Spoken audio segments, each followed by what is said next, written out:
Welcome বন্ধুরা, Rumpa's healthy food চ্যানেলে সব দিনের মতো আমি আজও চলে এসেছি। আজ নিয়ে এসেছি ক্যাপসিকাম দোরমার রেসিপি। আর সবাই তো পটলের দোরমা খেয়েছেন, কিন্তু ক্যাপসিকাম অনেকেই পছন্দ করেন না, তো এইভাবে দোরমা বানিয়ে খেলে খুব ভালো লাগবে। তো কিছুটা ক্যাপসিকাম নিয়ে নিয়েছি, এটা ধুয়ে আমি পরিষ্কার করে নিয়েছি। এখন একটি চাকুর সাহায্যে আমি এর মুখটাকে কেটে ভেতরে যে সাদা অংশটা থাকে ওটা, আর ভেতরে যে হোয়াইট হোয়াইট বীজ থাকে ওগুলো সব আমি বাদ দিয়ে দেব। আর দেখুন এইভাবে চাকুর সাহায্যেই আমি ভেতরের অংশটা, এটা তো খুব সফট হয়, তো চাকুর সাহায্যে হালকা হালকা করে কেটে আমি হাতের সাহায্যেই দেখুন পরিষ্কার করে নিচ্ছি। তো এটা একটু উল্টে দিতেই এর বীজগুলোও পড়ে গিয়েছে। তো এইভাবে পুরো ক্যাপসিকামটা আমার হয়ে গিয়েছে। তো এখন এই ক্যাপসিকামের ভেতরে পুর ভরবো। তো পুর বানানোর জন্য আমি কিছুটা আলু নিয়ে নিয়েছি, যেহেতু আলুর পুর বানাবো। তো কুকারের মধ্যে দিয়ে দিলাম আর ওভেনে বসিয়েও দিলাম। দুটো সিটি হয়ে গিয়েছে। তো দুটো সিটিতেই আলুটা দেখুন খুব সুন্দর কুক হয়ে গিয়েছে, আলুটা ফেটে ফেটেও গিয়েছে। তো এখন আলুটা আমি ছাড়িয়ে নিয়েছি। আর আলুর পুর বানানোর জন্য নিয়েছি টমাটো কুচি, পেঁয়াজ কুচি, কাঁচা লঙ্কা কুচি, আদা কুচি, রসুন কুচি, আর কিছুটা ক্যাপসিকাম কুচি।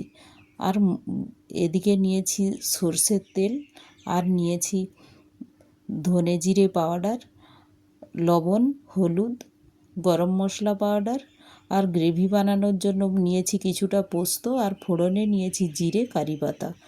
এখন গ্যাসের ওভেনে আমি কড়াইটা বসিয়ে দিলাম, এর মধ্যে দিয়ে দিলাম সর্ষের তেল, ফোড়নে দিয়ে দিলাম জিরে আর কারি পাতা। আলুর পুরটা বানিয়ে নেব, তার জন্য আমি এখন ওই তেলের মধ্যে দিয়ে দিলাম রসুন কুচিটা। এটা রসুনটা লাল লাল করে ভাজা হয়ে গিয়েছে, তো এই সময় আমি দিয়ে দিলাম আদা কুচি।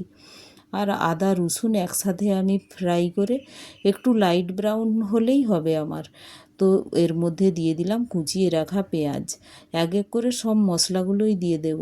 দিয়ে দিলাম টমেটো কুচি, দিয়ে দিলাম কাঁচা লঙ্কা কুচি, দিয়ে আমি এটা ভালো করে নাড়াচাড়া করে নিচ্ছি। এটা নাড়াচাড়া করে এর মধ্যে দিয়ে দেব পরিমাণ মতো লবণ আর হলুদ, দিয়ে এটা নাড়াচাড়া করে নিচ্ছি। আর যেহেতু লবণ হলুদ দেওয়া হয়েছে, তো এটা একটুতেই গলেও যাবে। তো এই মশলাটা আমি ভালো করে নাড়াচাড়া করে এটা কষে নেব। তো এটা হতে হতে আমি এর ফাঁকে যে বয়েল পটাটো নিয়েছি ওটা হাতের সাহায্যেই আমি ম্যাশ করে নেব। হাতের সাহায্যে এইভাবে প্রেস করে করে আপনারা যদি মেখে নেন, তো এটা ভালোভাবেই মাখা হয়ে যায়, ম্যাশ হয়ে যায়। তো আপনারা অনেকে গ্রেটারের সাহায্যেও গ্রেড করে নিতে পারেন, আমি হাতের সাহায্যেই করে নিলাম। এখন এদিকে মশলাটাও গলে গলে গিয়েছে। তো এটা নাড়াচাড়া করে এর মধ্যে দিয়ে দেব। দেখুন মশলাটা অনেকটাই সফট হয়ে গিয়েছে। তো আমি যে ক্যাপসিকাম কুচিটা কুচিয়ে রেখেছি খুব টুকরো টুকরো করে, তো এটা এর মধ্যে দিয়ে দিলাম। দিয়ে আমি এটা আবার মশলার সাথে একটু নাড়াচাড়া করে নেব, কারণ ক্যাপসিকামের কাঁচা ফ্লেভার খুব ভালো লাগে পুরের সাথে।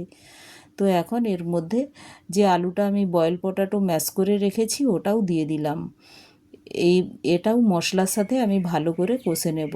আর এর মধ্যে দিয়ে দেব যে ড্রাই মশলা নিয়েছি, ধনে জিরে পাউডার আর গরম মশলা পাউডার, এটা এই পুরের জন্যই নিয়েছি। এটা এর মধ্যে দিয়ে দিলাম, দিয়ে আমি মশলার সাথে ভালো করে কষে নেব। যেহেতু আলুটা এই মশলার সাথে কষবো, তাই এই ড্রাই মশলাগুলোও এর মধ্যেই কষা হয়ে যাবে।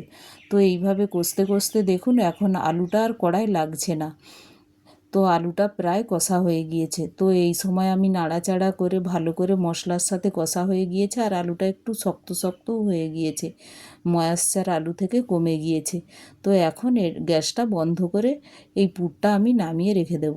এদিকে ওই দোরমার গ্রেভির জন্য যে পোস্ত নিয়েছি ওটা ফাইন পেস্ট করে নিয়েছি, আর একটি টমেটো আর পেঁয়াজ ডুমো ডুমো করে কেটে নিয়েছি। এখন ক্যাপসিকামেরটা নিয়ে নিলাম, আর পুরটা আমি ভরে নেব। যে আলুর পুরটা বানিয়ে রেখেছিলাম ওটা এখন এই মধ্যে এইভাবে স্পুনের সাহায্যে নিয়ে প্রেস করে করে পুরোটা আমি এর মধ্যে ভরে নিচ্ছি। আর দেখুন এইভাবে ভরে নিলে কি হয়, পুরটা যত ভরা থাকে খেতে ততটাই টেস্টি হয়। তো পুরটা দিয়ে আমি দেখুন এইভাবে করে সব আমি ক্যাপসিকামগুলো এইভাবেই প্রেস করে আমি এর মধ্যে ভরে নেব। আর যেহেতু এর মুখটা অনেকটাই খোলা আছে, তো পুর ভরতে আমাদের সমস্যা হয় না। দেখুন এইভাবে 1 টিস্পুন করে করে দিয়ে আমি এইভাবে প্রেস করে দিচ্ছি। তো আমার সবগুলো এইভাবে ভরে নিয়েছি। এখন আমি এটা একটি গ্যাসের ওভেনে ফ্রাই করে নেব। তো গ্যাসের ওভেনে কড়াই বসিয়ে দিলাম, দিয়ে দিলাম সর্ষের তেল, আর এক এক করে ওই গরম তেলের মধ্যে ক্যাপসিকামগুলো দিয়ে দিচ্ছি। তো এটা স্লো গ্যাসে আমাকে ফ্রাই করে নিতে হবে। তো আমি ঢেকে দিচ্ছি। ঢেকে দিলে এটা খুব সুন্দরভাবে লাইট ব্রাউন করে কুক হয়ে যায়। তো দেখুন উল্টে দিচ্ছি, এক পাশটা হয়ে গিয়েছে। আর এটা যেহেতু এর স্কিনটা অনেকটাই প্লেন, তো এগুলো দেখুন উল্টানো সময় এটা স্লিপ করছে। তো এইভাবে দেখুন হালকা হাতে আপনারা এইভাবে উল্টে দেবেন। তো দিয়ে আমি আরেকটু একবার ঢেকে দিচ্ছি। এটা 2-3 মিনিটে পুরোটাই লাইট ব্রাউন করে হয়ে যায় ফ্রাই। তো এইভাবে দেখুন একটু কাঁচা ফ্লেভারও থাকবে। তো এখন ভাজা হয়ে গিয়েছে। তো একটি পাত্রে আমি সব পুরভরা ক্যাপসিকামগুলো আমি তুলে নিচ্ছি।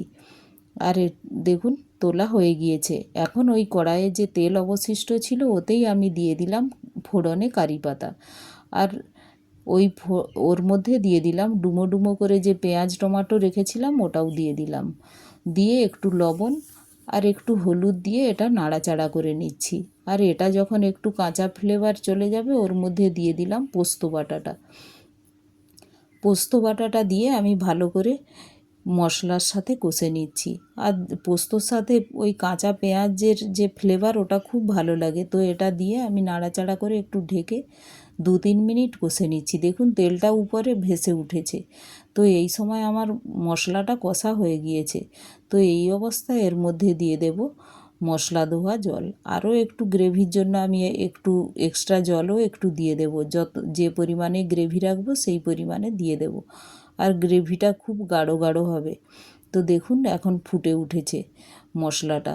তো এখন এর মধ্যে দিয়ে দেব যে ক্যাপসিকামগুলো ফ্রাই করে তুলে রেখেছিলাম পুর ভরে। তো ওটা এক এক করে এর মধ্যে দিয়ে দিলাম।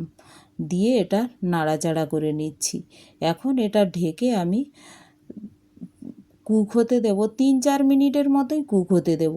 এটা দেখুন ঢেকে দিলাম। তো 3-4 মিনিট হয়ে গিয়েছে। তো এখন দেখুন আমার রান্নাটা প্রায় কমপ্লিট।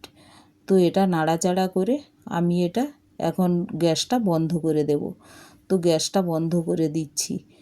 এখন দেখুন গ্যাসটা বন্ধ করে দিয়েছি, ওই টেম্পারেচারেই ফুটতে আছে। তো এই সময় আমি এটা ঢেকে ওয়েট করব। তো আমি এটা ঢেকে আমি কিছুক্ষণ রেখে আসছি। দেখুন এখন 10-15 মিনিট প্রায় ঢেকে রেখে দিয়েছিলাম। এখন দেখুন কত সুন্দর হয়ে গিয়েছে। আর এটা খেতেও খুব সুন্দর লাগে। আর যেহেতু পোস্তটা একটু হালকা ফ্রাই হয়েছে তেলের সাথে, তো ফ্লেভারটা খুব সুন্দর আসছে। তো অবশ্যই এইভাবে ক্যাপসিকামের দোরমা বানাবেন। আর আমার রেসিপিটি যদি ভালো লাগে একটি লাইক শেয়ার সাবস্ক্রাইবও করে দেবেন। Thank you.